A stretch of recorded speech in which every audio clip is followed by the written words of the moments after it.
ഓം നമഃശിവായ. ജ്യോതിഷ രത്നം ചാനലിലേക്ക് ഏവർക്കും സ്വാഗതം.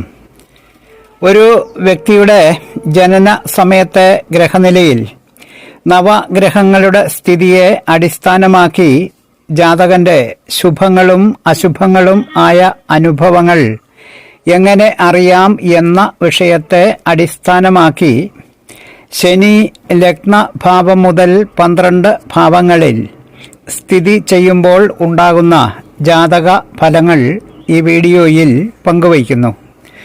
ജ്യോതിഷ വിഷയങ്ങളോട് താൽപ്പര്യവും വിശ്വാസവും ഉള്ള എല്ലാവരെയും ഒരു പുതിയ വീഡിയോയിലേക്ക് ഒരിക്കൽ കൂടി സഹർഷം സ്വാഗതം ചെയ്യുന്നു, ക്ഷണിക്കുന്നു. ജ്യോതിഷത്തിൽ ശനി എന്ന ഗ്രഹത്തെ സംബന്ധിച്ച് പറയുമ്പോൾ അല്ലെങ്കിൽ ജാതക ചിന്ത നടത്തുമ്പോൾ ഒരു വ്യക്തിയുടെ ആയുസ്, കുടുംബം, പാശ്ചാത്യ വിദ്യാഭ്യാസം, നീച പ്രവൃത്തികൾ, ദുഃഖം, ദുരിതം ഇവയുടെ ഒക്കെ കാരകനാണ് ശനി. അഥവാ ഒരു ജാതകന്റെ ഈ വക കാര്യങ്ങളെക്കുറിച്ച് ചിന്തിക്കുമ്പോൾ, അതായത് ശുഭ അശുഭങ്ങളെക്കുറിച്ച് ചിന്തിക്കുമ്പോൾ ജാതകത്തിലെ ഗ്രഹനിലയിൽ ഏത് രാശിയിലാണ് ശനി നിൽക്കുന്നത് എന്നതിൻ്റെ അടിസ്ഥാനത്തിലാണ്. ശനിയുടെ സ്വക്ഷേത്രങ്ങളായ മകരം, കുംഭം എന്നീ രാശികളിലും ഉച്ചക്ഷേത്രമായ തുലാം രാശിയിലും ശനി ബലവാനാണ്. അതുപോലെ വ്യാഴക്ഷേത്രങ്ങളായ ധനു, മീനം എന്നീ രാശികളിൽ നിൽക്കുമ്പോഴും ശനി ദോഷം ചെയ്യുന്ന ഗ്രഹമല്ല. ഈ പറഞ്ഞ 5 രാശികൾ ഒഴിച്ച് ബാക്കി ഏത് രാശിയും ലഗ്നമായി വരികയും അവിടെ ശനി നിൽക്കുകയും ചെയ്താൽ ജാതകൻ പൊതുവെ മനോബലമില്ലാത്തവനും ബുദ്ധിഹീനനും ആയിരിക്കും. ലഗ്നഭാവത്തിൽ ശനി നിൽക്കുമ്പോൾ ജനിച്ച ജാതകൻ പൊതുവെ സൗന്ദര്യമുള്ളവരായിരിക്കുകയില്ല. മനസ്സിൽ എപ്പോഴും ദുഃഖങ്ങൾ സൂക്ഷിക്കുന്നവരും തന്നേക്കാൾ പ്രായമുള്ള സ്ത്രീയുടെ ഭർത്താവായിരിക്കുന്നവനും ആയിരിക്കും. എന്നാൽ ശനിയുടെ ഉച്ചക്ഷേത്രമായ തുലാം രാശി ലഗ്നമാകുകയും ആ ലഗ്നത്തിൽ ശനി നിൽക്കുകയും ചെയ്താൽ ജാതകൻ രാജതുല്യനായി വാഴുന്നവൻ ആയിരിക്കും. അതുപോലെ ശനിയുടെ സ്വക്ഷേത്രങ്ങളായ മകരമോ കുംഭമോ ലഗ്നമാകുകയും ആ ലഗ്നത്തിൽ ശനി നിൽക്കുകയും ചെയ്താൽ ജാതകൻ സംഘടനകളുടെയും മറ്റും നേതാവാകുകയും നല്ല ജനസമ്മതി ഉണ്ടായിരിക്കുകയും ധനവാനായിരിക്കുകയും ചെയ്യുന്നതാണ്. അതുപോലെ ശനിയുടെ സമക്ഷേത്രങ്ങളായ വ്യാഴക്ഷേത്രങ്ങൾ ധനു, മീനം എന്നീ രാശികൾ ലഗ്നമായി അവിടെ ശനി നിൽക്കുകയും ചെയ്യുമ്പോൾ, അതായത് ശനി സ്വക്ഷേത്രങ്ങളായ മകരം, കുംഭം എന്നീ രാശികളിൽ നിൽക്കുമ്പോൾ ലഭിക്കുന്നതിന് തുല്യമായ ഫലം തന്നെ ലഭിക്കുന്നതാണ്. അടുത്തത് ജനന സമയം ശനി 2ാം ഭാവത്തിൽ നിൽക്കുന്ന ജാതകൻ വിദ്യയിൽ പിന്നിലേക്ക് പോകുന്നവനും മഠയനും ആയിരിക്കും. തൻ്റെ സുഖത്തെ മാത്രം ചിന്തിച്ചുകൊണ്ട് അവൻ കുടുംബം വിട്ട് താമസിക്കുന്നവനും ആയിരിക്കും. ഈ ജാതകൻ ബന്ധുക്കളുമായി രമ്യതയിൽ കഴിയുകയില്ല. വളരെ നിസ്സാരമായ എന്തെങ്കിലും കാര്യങ്ങൾക്കായി ചിലപ്പോൾ ശിക്ഷകൾ ഏറ്റുവാങ്ങേണ്ടുന്ന സാഹചര്യങ്ങളും ഈ ജാതകന് ഉണ്ടായേക്കാവുന്നതാണ്. ഈ ജാതകൻ പണമില്ലാതെ വളരെയേറെ കഷ്ടപ്പെടുന്നവനും ലുബ്ധനും ആയിരിക്കും. എന്നാലും അത്യാവശ്യത്തിന് ധനം ലഭിച്ചുകൊണ്ടിരിക്കുന്ന പ്രത്യേകതയും ഉണ്ടായിരിക്കും. മുഖത്തോ പല്ലിനോ എന്തെങ്കിലും വൈകല്യങ്ങൾ ഉണ്ടാകുകയും ചെയ്യും. അന്യദേശത്ത് വസിക്കുന്നവനും ആയിരിക്കും. അടുത്തത് ജനന സമയം 3ാം ഭാവത്തിൽ ശനി നിൽക്കുമ്പോൾ ജാതകന് ദീർഘായുസ് ഉണ്ടായിരിക്കുന്നതാണ്. ശനിയുടെ ഇഷ്ടഭാവങ്ങളിൽ ഒന്നാണ് 3ാം ഭാവം. അതുകൊണ്ട് തന്നെ ജാതകന് നല്ല ബുദ്ധിയും ഉത്കൃഷ്ടതയും സൽസ്വഭാവവും ഉണ്ടായിരിക്കുകയും നല്ല ഭാര്യയെ ലഭിക്കുന്നവനും ആയിരിക്കും. എന്നാൽ ഈ ജാതകൻ സഹോദരങ്ങൾക്ക് നാശത്തെ ചെയ്യുന്നവനും ആയിരിക്കുന്നതാണ്. ധനവും ഭാഗ്യാനുഭവങ്ങളും ലഭിക്കുമെങ്കിലും എന്തെങ്കിലുമൊക്കെ തടസ്സങ്ങൾ ഉണ്ടായതിനു ശേഷം മാത്രമേ ഈ ജാതകന് അതൊക്കെ ലഭിക്കുകയുള്ളൂ. അടുത്തത് ജനന സമയം 4-ാം ഭാവത്തിൽ ശനി നിൽക്കുന്ന ജാതകൻ പൂർവിക സ്വത്ത് നശിച്ചു പോയവൻ ആയിരിക്കും. പൂർവികരുടെ സമ്പാദ്യമൊന്നും ഈ ജാതകന് വേണ്ടത്ര കിട്ടുകയില്ല. മാതൃസുഖവും അശേഷം ലഭിക്കുകയുമില്ല. ജനിച്ച വീടും നാടും വെടിഞ്ഞ് അന്യദേശത്ത് താമസമാക്കുന്നവനും ആയിരിക്കും. ഈ ജാതകന് വിദ്യാഭ്യാസവും പൂർണ്ണമായി ലഭിച്ചു എന്ന് വരികയില്ല. മാതാവിനെയും പിതാവിനെയും ജാതകൻ ദുഃഖിപ്പിക്കുകയും അവർക്ക് ഹൃദയവേദനയ്ക്ക് ജാതകൻ കാരണമാകുകയും ചെയ്യും.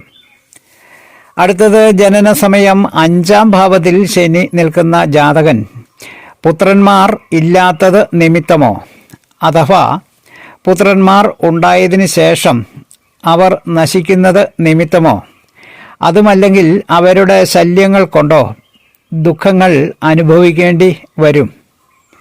ഇവർക്ക് ഐശ്വര്യം വന്നും പോയും ഇരിക്കുന്നവരായിരിക്കും. ബന്ധുക്കളുമായി എന്നും കലഹത്തിലും ആയിരിക്കും. ഉദരസംബന്ധമായ ഒരു അസുഖം ഇവരെ അലട്ടിക്കൊണ്ടിരിക്കും. അന്യരെ സദാ ആക്ഷേപിച്ചുകൊണ്ടിരിക്കുമെന്നതും ഇവരുടെ ഒരു പ്രത്യേകതയാണ്. 5-ാം ഭാവത്തിൽ ശനി നിൽക്കുന്ന ജാതകർ പൊതുവെ ദീർഘായുസ്സിന് ഉടമകളുമായിരിക്കും. 5-ാം ഭാവത്തിൽ നിൽക്കുന്ന ശനി സ്വക്ഷേത്രങ്ങളായ മകരം, കുംഭം ഈ രാശികളിലാണ് നിൽക്കുന്നതെങ്കിൽ ശനി പൂർണ്ണ ബലവാനാകയാൽ നല്ല സന്താനങ്ങളും ഉണ്ടാകുന്നതാണ്. അടുത്തത് ജനന സമയം 6-ാം ഭാവത്തിൽ ശനി നിൽക്കുന്ന ജാതകൻ ശത്രുക്കളിൽ നിന്നോ കള്ളന്മാരിൽ നിന്നോ യാതൊരു വിധത്തിലുമുള്ള ഭയമോ ഉപദ്രവങ്ങളോ ഉണ്ടാകാത്തവരും ശത്രുക്കളെ ജയിക്കുന്നവരും ധാരാളം ഭക്ഷണം കഴിക്കുന്നവരും ധനവും പ്രഭുത്വവും സുഖവും ഉള്ളവരും തർക്കങ്ങളിലും വാദങ്ങളിലും ജയിക്കുന്നവരും ദീർഘായുസ്സുള്ളവരും ആയിരിക്കും. 6-ാം ഭാവം എന്നത് ശനിയുടെ മറ്റൊരു ഇഷ്ടഭാവവും ആണ്. അടുത്തത് ജനന സമയം 7-ാം ഭാവത്തിൽ ശനി നിൽക്കുന്ന ജാതകൻ ഭാര്യാസംബന്ധമായി ക്ലേശവും ബുദ്ധിമുട്ടുകളും അനുഭവിക്കുന്നവനായിരിക്കും. അവൻ്റെ ഭാര്യ ഒരു രോഗിയോ എന്തെങ്കിലും വൈകല്യമോ ഉള്ളവൾ ആയിരിക്കും. ചിലപ്പോൾ പ്രസവിക്കാത്തവളും ആയിരിക്കാം. എന്നാൽ ഈ 7-ാം ഭാവം ശനിയുടെ സ്വക്ഷേത്രങ്ങളായ മകരമോ കുംഭമോ ശനിയുടെ ഉച്ചക്ഷേത്രമായ തുലാം രാശിയോ ആയിരിക്കുകയും അവിടെ ശനി നിൽക്കുകയും ചെയ്താൽ നല്ല ഭാര്യയെ ലഭിക്കുന്നതാണ്. ഈ രാശികളിലല്ലാതെ ശനി 7-ാം ഇടത്ത് ജാതകന് നല്ല ഭാര്യയെ കിട്ടുകയില്ല. ശനി 7-ാം ഇടത്ത് നിൽക്കുമ്പോൾ അഥവാ നല്ല ഭാര്യയെ കിട്ടിയാൽ തന്നെ അവർക്ക് ആയുസ്സും ആരോഗ്യവും ഉണ്ടാകുകയുമില്ല. കൂടാതെ സ്വഭാവദൂഷ്യം ഉള്ളവളും ആയിരിക്കും. സ്ത്രീ ജാതകത്തിൽ 7-ൽ ശനി നിൽക്കുന്ന ജാതക പ്രസവിക്കാത്തവളോ ഗർഭാശയ രോഗമുള്ളവളോ ആയിരിക്കുന്നതാണ്. അടുത്തത് ജനന സമയം ശനി 8-ാം ഭാവത്തിൽ നിൽക്കുന്ന ജാതകർക്ക് കോപശീലവും ശരീരത്തിന് ബലവും ആരോഗ്യവും ഇല്ലാത്തവരും ദീർഘായുസ്സില്ലാത്തവരും ആയിരിക്കും. എന്നാൽ മകരം, കുംഭം, തുലാം രാശികൾ അഷ്ടമ രാശി ആകുകയും അവിടെ ശനി നിൽക്കുകയും ചെയ്താൽ ജാതകൻ ദീർഘായുസ്സുള്ളവനായിരിക്കും. അഷ്ടമത്തിൽ ശനി നിൽക്കുന്ന ജാതകൻ വ്യാജ പ്രവൃത്തികൾ കണ്ടുപിടിക്കാൻ സാമർഥ്യമുള്ള ഒരുവനായിരിക്കും. പോലീസ് ജോലിയിൽ വളരെ ശോഭിക്കുന്ന ആളും ആയിരിക്കുന്നതാണ്. അഷ്ടമത്തിൽ ശനി നിൽക്കുന്ന ജാതകന് ദീർഘായുസ് ഉണ്ടാകുമെന്ന പക്ഷക്കാരും ആചാര്യന്മാർക്ക് ഇടയിൽ ഉണ്ട്.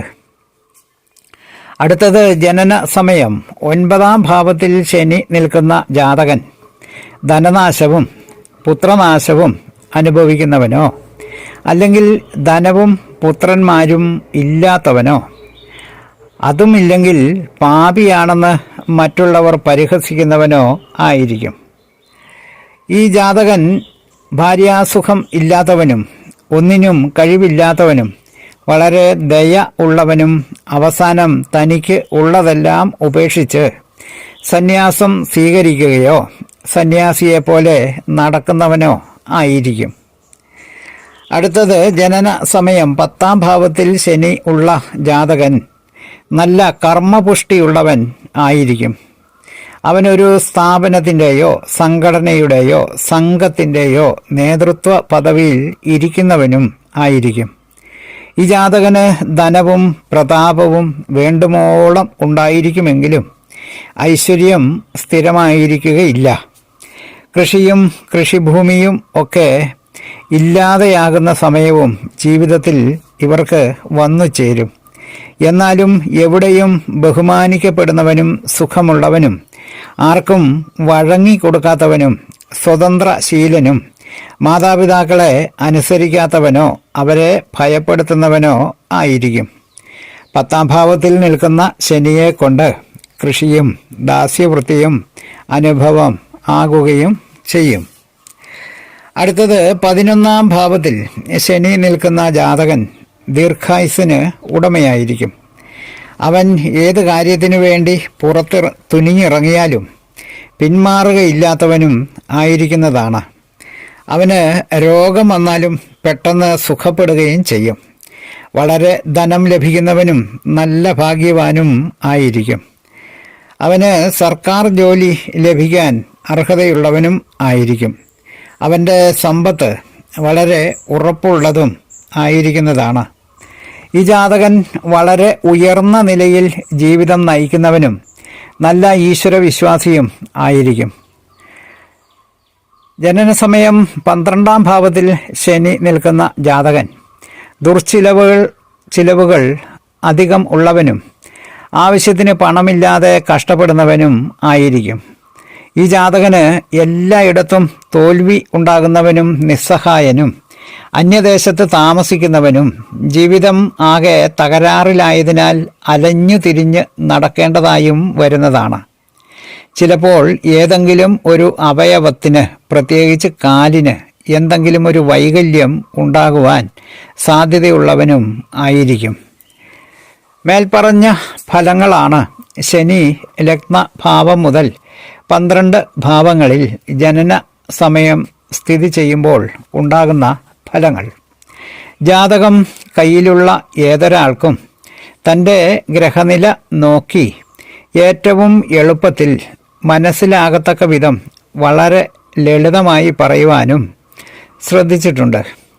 വീഡിയോ ശ്രദ്ധിച്ച എല്ലാവർക്കും നന്ദി, നമസ്കാരം. തലക്കുറി ജാതകം, വിവാഹ പൊരുത്തം, മുഹൂർത്തം, പ്രശ്നം തുടങ്ങിയ ജ്യോതിഷ സംബന്ധമായ സേവനങ്ങൾക്ക് 9625232894 എന്ന ഫോൺ നമ്പറിലോ വാട്സപ്പിലോ ബന്ധപ്പെടാവുന്നതാണ്. സ്നേഹപൂർവം മോഹനൻ ജ്യോത്സ്യർ, ജ്യോതിഷ ആചാര്യ. ഓം നമഃ ശിവായ.